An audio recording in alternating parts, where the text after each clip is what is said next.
अस्सलामुअलैकुम A1 TV के साथ मैं हूं अरूज फखर। शामिल करेंगे न्यूज़ हेडलाइंस।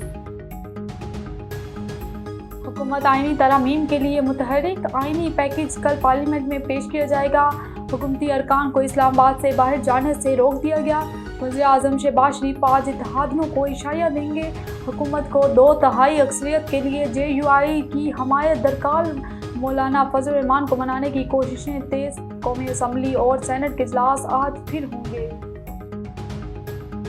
नंबर्स पूरे होंगे तो ही बिल पास होगा। यूसुफ रजा गिलानी ने कहा, कानून बनाना पार्लियामेंट का काम है, कोई नई बात नहीं। बिल देखकर हमायत या मुखालफत का फैसला करेंगे। ख्वाजा अमूर से मुतल्लिक पॉलिसी वफाक का दायरा इख्तियार है।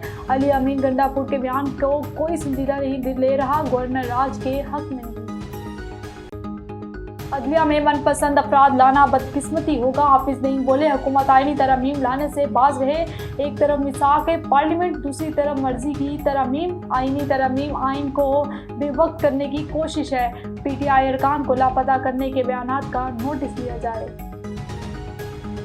आईनी तरमीम रिटायरमेंट की उम्र 68 साल करने की तजवीज़। आला अदलिया के जजेस के रिटायरमेंट के लिए उम्र की हद बढ़ जाएगी। मंजूरी पर चीफ जस्टिस मजीद 3 साल ओहदे पर रह सकेंगे। सिविल सर्वेंट की नई तकरीरियों पर 6 साल तक पाबंदी होगी।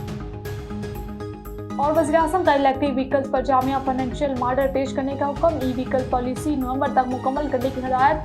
तमाम स्टेक होल्डर्स से ज़रूरी मुशावरत की जाए। सरकारी इदारे सिर्फ इलेक्ट्रिक बाइक्स की खरीदारी करेंगे। तलबा में ई मोटर बाइक तकसीम की जाएंगी। न्यूज़ स्टूडियो से फिर वक्त इतना ही।